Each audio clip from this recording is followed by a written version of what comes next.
My roommate Chloe was completely obsessed with cheesy romance novels. On our very first day as roommates, she curled up on the couch, clutching her phone with glowing eyes and said, "Look, in all the trending stories now, the female lead leaves her front door unlocked at night and the hot male lead accidentally wanders in. It's love at first sight." So she decided to leave our apartment door unlocked every single night. I warned her multiple times, but she just waved her hand and laughed. "You don't get it, Harper. Real love always starts with a beautiful accident." In my past life, I stopped trying to argue with her, but the accident did come. A man wearing a black baseball cap pushed our unlocked door open and walked right in. Chloe was working overtime and wasn't home that night. The man couldn't find her, but he found the fresh cash and the laptop on my desk. I woke up in terror only to feel a cold blade pressed against my neck, forcing me to give him my PayPal password. I gave it to him, but he slit my throat anyway. The last thing I heard before I died was his muttered curse. What kind of idiot leaves their front door wide open these days? Then, I opened my eyes again. I was back to our first day of renting the apartment. Chloe was holding her phone right in front of my face, pointing at a paragraph. "Look, Harper, the female lead only found her thrilling, dangerous romance because she left her door open." Chloe shook my hand, her face full of starry-eyed delusion. "Harper, we should stop locking the door from now on. Just leave it on a crack every night. I'm definitely going to find my own thrilling, break-in kind of love." The sudden shaking snapped me out of my trance. I gasped, quickly pulling my hand back and touching my neck. In my past life, Chloe was brainwashed by those trashy romance books. She constantly fantasized about some gorgeous stranger breaking in and starting a passionate, life-changing love story with her. I had tried to tell her it was all fiction. The person breaking in wouldn't be a charming prince. He would be a predator. But she wouldn't listen. Every night after I locked up, she would sneak out and unlock the door, leaving it slightly open. Every morning when I found the door unlocked, I would confront her. But the next night, she would do it again. Then came that horrific night. A man broke in. He ransacked the place. I woke up, got held at knife point, gave him my passwords, and was murdered in cold blood. Chloe didn't return until the next morning. Seeing my lifeless body, she cried and called the police. But in front of the neighbors and the cops, she sobbed, "I just wanted to find love." Harper knew I was working overtime, yet she didn't lock the door properly. She only has herself to blame. Thinking of this, I rubbed my neck again. I could almost still feel the phantom pain of the blade slicing through my flesh. Seeing the grim expression on my face, Chloe pouted, looking annoyed. "What's with the attitude, Harper? I just want to find love. What's wrong with that?" I didn't waste my breath on her. I stood up, walked to the front door, shut it hard, and turned the deadbolt. Chloe instantly flipped out and jumped off the couch. "Why did you lock it? How is my soulmate supposed to get in if you lock the door? How can you be so heartless?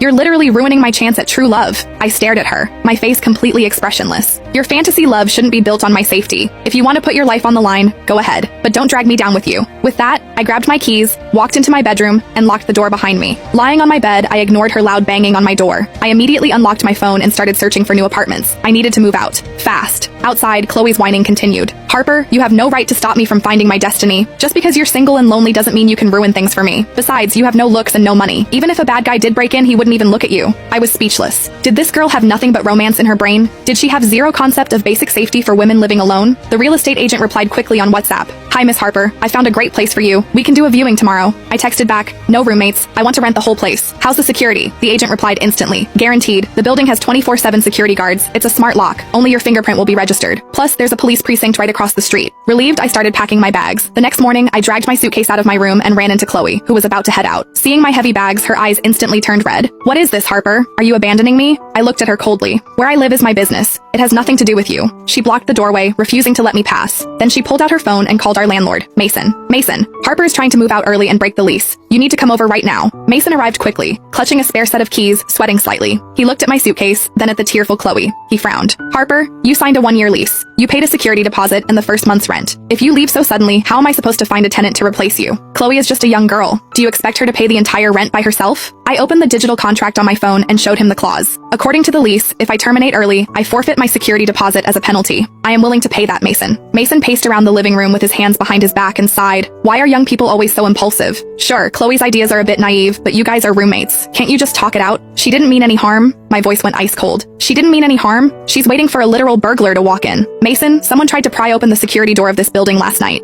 The property management posted a warning in the WhatsApp group. If she keeps leaving the door unlocked, she's not going to get a boyfriend. She's going to get us killed." Hearing this, Chloe's tears flowed even faster, looking like the ultimate victim. "Stop cursing me. I looked up safety tips online. If I only leave the door open a crack, bad guys can't get in." I laughed out of sheer frustration. "So you're saying only good guys can fit through a cracked door? Are you insane? Stop reading those trashy novels. They've rotted your brain." Just then, the front door of the apartment next door opened. Our neighbor, Rachel, poked her head out looking curious. "What's all the noise so early in the morning? Is Chloe upset again?" Seeing Rachel, Chloe ran toward the door like she had found a savior. "Rachel, Harper is moving out and she's mocking my dreams." Rachel let herself in, patting Chloe's back to comfort her while giving me a disapproving look. "Harper, Chloe is just a sweet, naive girl. She hasn't done anything wrong. Her parents aren't around, so as her roommate, you should be a bit more understanding. Rachel, she leaves the front door unlocked every single night. If a criminal comes in and robs or assaults us, will she take Responsibility? What is wrong with me wanting to protect my own life? Rachel choked on her words, looking embarrassed. Well, nothing has happened yet. Our neighborhood has been pretty safe for years, hasn't it? I let out a cold laugh. Once something happens, it'll be too late. Chloe sobbed louder, her tears dripping onto the hardwood floor. She grabbed her phone, opened our building's Snapchat group chat, and started typing furiously. A few seconds later, my phone buzzed repeatedly. Over a dozen notifications popped up. Chloe had posted a picture of me standing by the door with my suitcase, along with a message. My roommate Harper is moving out just because I don't lock the door at night. She's even cursing me, saying our place will get robbed. She says I'm delusional and don't deserve love. Am I really the bad guy here? The group chat immediately exploded with replies. I know Chloe, she's a sweet girl, just a bit of a romantic. Leaving the door unlocked isn't great, but moving out over it? That's a bit dramatic. Young people have no tolerance these days.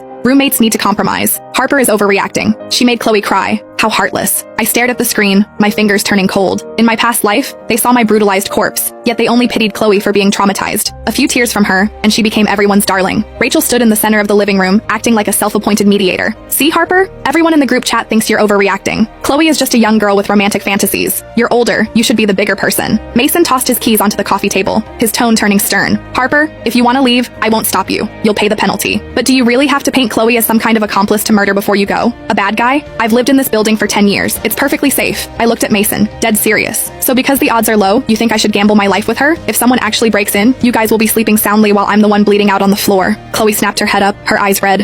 Who are you calling dead? How can you be so vicious, Harper? I told you 100 times I only leave it open a crack. Bad guys can't get in through that. Why do you keep cursing me? She grabbed a throw pillow from the couch and threw it at me. It missed and hit the wall. Rachel quickly held her back. Okay, calm down. I bent down, picked up the pillow and placed it back on the couch. I didn't even look at her. I just want to stay safe. Is that a crime? Chase your ridiculous break-in fantasy all you want, but do not leave the door open so a predator can walk right past my bedroom. Mason frowned, silent for a long moment before pulling out a cigarette. After a minute, he seemed to make a decision. All right, Harper, don't rush to move out. Let's handle this contract properly. Give me 1 week. Once I find a new tenant, we'll sign the lease termination, and I'll refund your deposit in full. If I can't find anyone, you stay for 1 more month while I keep looking. Deal? Hearing this, Chloe immediately started crying again. Mason, you're not taking my side either? You're going to make me change too? Mason waved his hand dismissively. I'm not taking sides. I just want some peace. Chloe, you do need to stop this door unlocking nonsense. If someone actually gets in, crying won't save you. Chloe bit her lip and stayed silent, tears trembling on her eyelashes. Rachel chimed in. Harper, Mason made a huge compromise. If you still refuse, you're just being difficult. Everyone has roommate conflicts. You can't just ruin someone's life over one minor disagreement. I looked at Mason. His expression made it clear that this wasn't a request. It was an ultimatum. I knew exactly what they were thinking. Deep down, they didn't think Chloe was doing anything dangerous. They just thought the drama was annoying. I thought about it. Finding a place and moving takes time. I could wait a week. I let go of my suitcase and nodded. Fine, 7 days. But I have one condition. I am installing a deadbolt lock on my bedroom door, and I will lock it from the inside every night. If the front door is left unlocked or open again, I won't warn anyone. I will call the police immediately. If anything happens during these 7 days, it is not my responsibility. Mason frowned. Do you have to be so cold? You guys live together? Calling the police? Yes. Rachel scoffed, pulling Chloe toward the kitchen. She whispered, whatever, let her lock herself in. A few days and she'll get over herself. That night, I installed a heavy-duty chain lock on the inside of my bedroom door. I tested it 3 times to ensure it couldn't be forced open from the outside. I also locked my laptop and cash inside my desk drawer and set up an emergency speed dial on my phone's home screen. Sitting on the edge of my bed, I rubbed my neck, feeling the phantom blade. A cold shiver ran down my spine. The next few days were strangely quiet. Chloe went to work during the day and spent her evenings glued to her phone on the couch, completely ignoring me. I didn't speak to her either. We coexisted like ghosts. Mason did come by every night around 9. He would knock on the door, check the lock on the front door, and leave only after making sure it was secure. Meanwhile, the building's Snapchat group chat was full of gossip about me. That Harper in 702 is such a drama queen. She's making sweet Chloe's life a living hell. Someone even tagged me, telling me to stop bullying a young girl. I ignored every single message. On the 5th day, Mason called to tell me he had found a new tenant who would move in over the weekend. On the 6th day, I breathed a sigh of relief. I scheduled the movers for Saturday morning. Friday night, I packed all my important documents and cash into my backpack and placed it under my pillow. I plugged my phone in, fully charged, right next to me. Before going to sleep, I double-checked my bedroom door, making sure the lock was turned all the way. At 2 a.m., I woke up. A sliver of light was coming through my bedroom door. It was open. The moonlight from the living room was spilling onto my floor. A cold sweat broke out across my back. I had locked the door. I had installed a new lock. The only key was supposed to be under my pillow. I reached under my pillow. The key was gone. Then it hit me. I had left my jacket in the living room this afternoon, and my keys were in the pocket. Chloe had taken them. I held my breath and grabbed my phone. Just as the screen lit up, the door was pushed wide open. Didn't even look at her. I just want to stay safe. Is that a crime? Chloe, you're ridiculous. Break in fantasy all you want, but do not leave the door open so a predator can walk right past my bedroom. Mason frowned, silent for a long moment before pulling out a cigarette. After a minute, he seemed to make a decision. All right, Harper, don't rush to move out. Let's handle this contract properly. Give me 1 week. Once I find a new tenant, we'll sign the lease termination and I'll refund your deposit in full. If I can't find anyone, you stay for one more month while I keep looking. Deal. Hearing this, Chloe immediately started crying again. Mason, you're not taking my side either. You're going to make me change too. Mason waved his hand dismissively. I'm not taking sides. I just want some peace. Chloe, you do need to stop this door unlocking nonsense. If someone actually gets in, crying won't save you. Chloe bit her lip and stayed silent, tears trembling on her eyelashes. Rachel chimed in, Harper, Mason made a huge compromise. If you still refuse, you're just being difficult. Everyone has roommate conflicts. You can't just ruin someone's life over one minor disagreement. I looked at Mason. His expression made it clear that this wasn't a request, it was an ultimatum. I knew exactly what they were thinking. Deep down, they didn't think Chloe was doing anything dangerous. They just thought the drama was annoying. I thought about it. Finding a place and moving takes time. I could wait a week. I let go of my suitcase and nodded. Fine, 7 days. But I have one condition. I am going to install a deadbolt lock on my bedroom door and I will lock it from the inside every night. If the front door is left unlocked or open again, I won't warn anyone. I will call the police immediately. If anything happens during these 7 days, it is not my responsibility. Mason frowned. Do you have to be so cold? You guys live together. Calling the police? Yes. Rachel scoffed, pulling Chloe toward the kitchen. She whispered, whatever, let her lock herself in. A few days and she'll get over herself. That night, I installed a heavy-duty chain lock on the inside of my bedroom door. I tested it 3 times to ensure it couldn't be forced open from the outside. I also locked my laptop and cash inside my desk drawer and set up an emergency speed dial on my phone's home screen. Sitting on the edge of my bed, I rubbed my neck, feeling the phantom blade. A cold shiver ran down my spine. The next few days were strangely quiet. Chloe went to work during the day and spent her evenings glued to her phone on the couch, completely ignoring me. I didn't speak to her either. We coexisted like ghosts. Mason did come by every night around 9. He would knock on the door, check the lock on the front door, and leave only after making sure it was secure. Meanwhile, the building Snapchat group chat was full of gossip about me. Harper and 702 is such a drama queen. She's making sweet Chloe's life a living hell. Someone even tagged me, telling me to stop bullying a young girl. I ignored every single message. On the 5th day, Mason called to tell me he had found a new tenant who would move in over the weekend. On the 6th day, I breathed a sigh of relief. I scheduled the movers for Saturday morning. Friday night, I packed all my important documents and cash into my backpack and placed it under my pillow. I plugged my phone in, fully charged, right next to me before going to sleep. I double-checked my bedroom door, making sure the lock was turned all the way. At 2 a.m., I woke up. A sliver of light was coming through my bedroom door. It was open.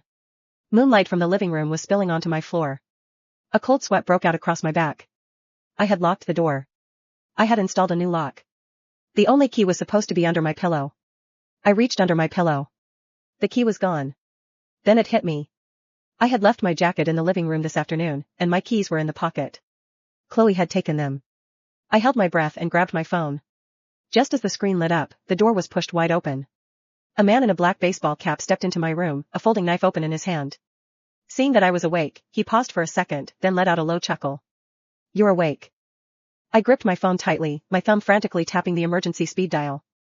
Without looking, the phantom pain on my neck flared up violently. Where's the money? He pointed the blade at me. I took a deep breath, trying to keep my voice steady. The backpack under my pillow. There's about $2,000 in cash. My laptop is in the desk drawer. You can take it all.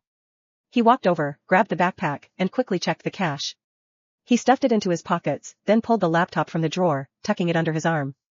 Everything was going so smoothly that he let his guard down. But as he turned to leave, my phone suddenly rang. He looked down at my screen.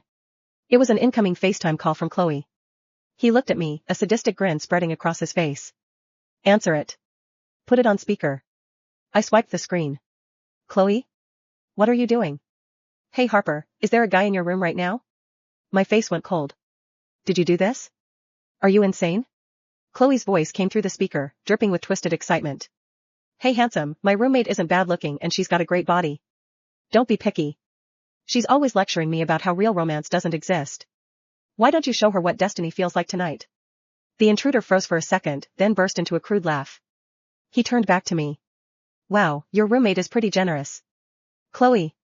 I screamed, my voice shaking. You unlocked the door just so a robber could gift me a fantasy? The line went quiet for 2 seconds before Chloe spoke up, completely self-righteous. Harper, don't be ungrateful. I wanted this destiny for myself, but since you've been so mean to me lately, I decided to let you have him. You don't have to thank me.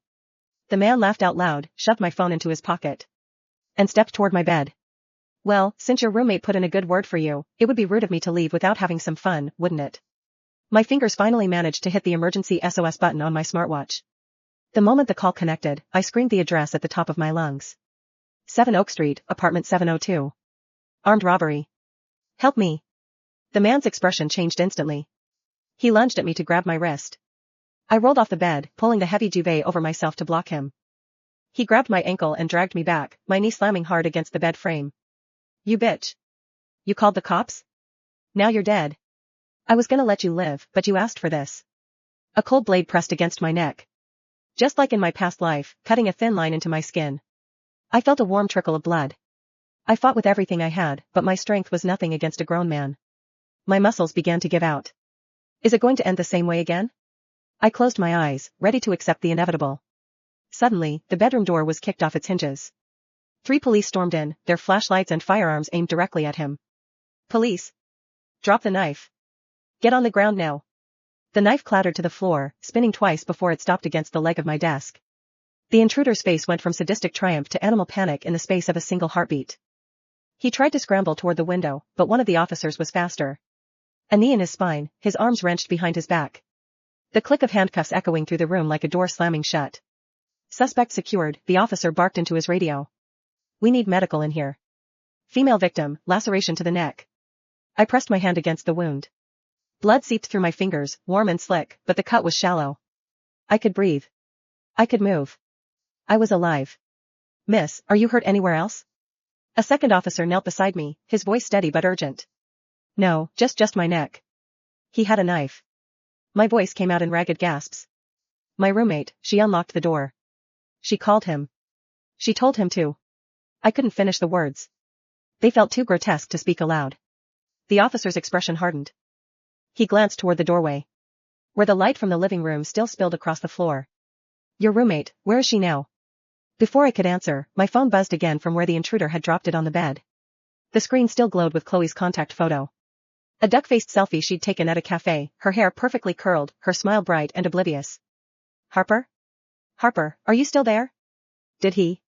Her voice came through the speaker, tinged with something that wasn't quite concern. Curiosity, maybe? Anticipation? The officer picked up the phone. This is Officer Martinez with the 7th Precinct. Her roommate has been the victim of an armed home invasion. Where are you right now? Silence. Then a small, quivering, what? Your location, ma'am?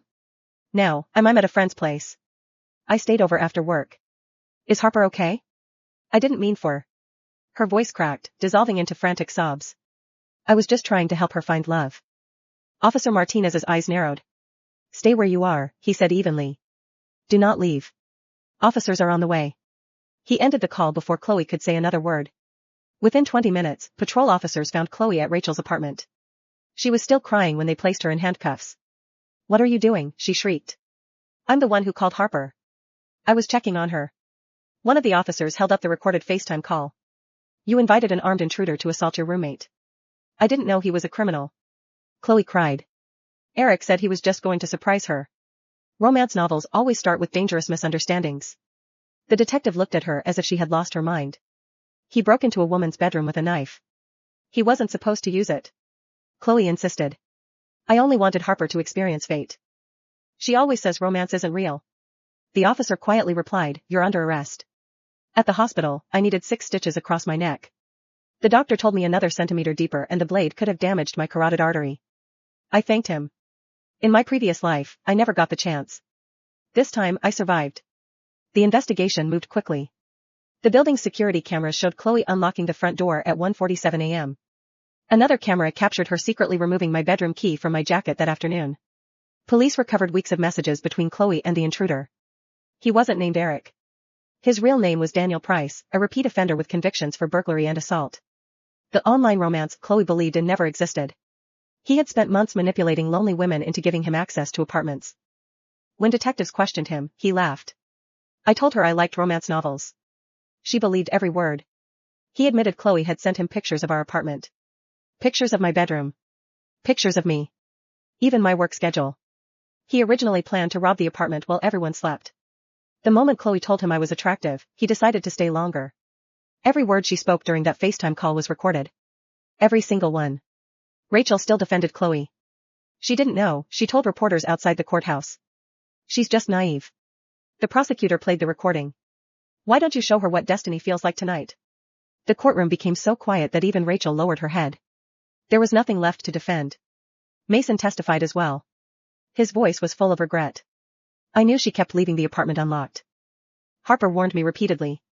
I thought they were just roommate arguments. The prosecutor asked one question. If you had taken Ms. Harper's complaints seriously the first time, would this crime have happened? Mason closed his eyes. No. That single answer was enough. Daniel was convicted of armed robbery, aggravated assault, attempted murder, unlawful entry, and several unrelated offenses uncovered during the investigation. He received decades in prison. Chloe was convicted as an accomplice. The jury rejected her lawyer's argument that she had been living in a fantasy. Fantasy was not a legal defense. She knowingly unlocked the apartment. She knowingly stole my key. She knowingly invited a stranger into my bedroom. She knowingly encouraged him while he stood over me with a knife. She was sentenced to prison. When the judge announced the sentence, Chloe broke down screaming. I just wanted a romance story. The judge answered coldly. You nearly became the author of a murder. The apartment building's management received a flood of complaints after the trial. Residents learned that several tenants had reported Chloe leaving entrances unlocked over the previous year. Management had ignored every complaint. Insurance companies refused to renew the building's liability policy until security was upgraded. Electronic locks, cameras, and stricter access controls were installed throughout the property. The manager who had dismissed the reports resigned soon afterward. As for the neighbors who mocked me in the building's Snapchat group, the police released enough details to make the truth impossible to ignore.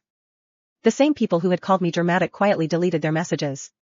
Some sent apologies. Others simply moved away. I ignored them all. Their opinions had nearly cost me my life once already. I wasn't interested in hearing them now. 6 months later, I stood in front of a mirror. The scar across my neck had faded into a thin silver line. I traced it gently with my fingertips. In my previous life, that scar had never healed. Because I had died. This life, it became proof instead. Proof that trusting my instincts wasn't paranoia. Proof that surviving sometimes meant being called cold. I picked up the moving box beside me and walked into my new apartment. A secure building. Solid. Locks. No roommates. As I closed the door behind me, the deadbolt clicked into place. For the first time in 2 lifetimes, I finally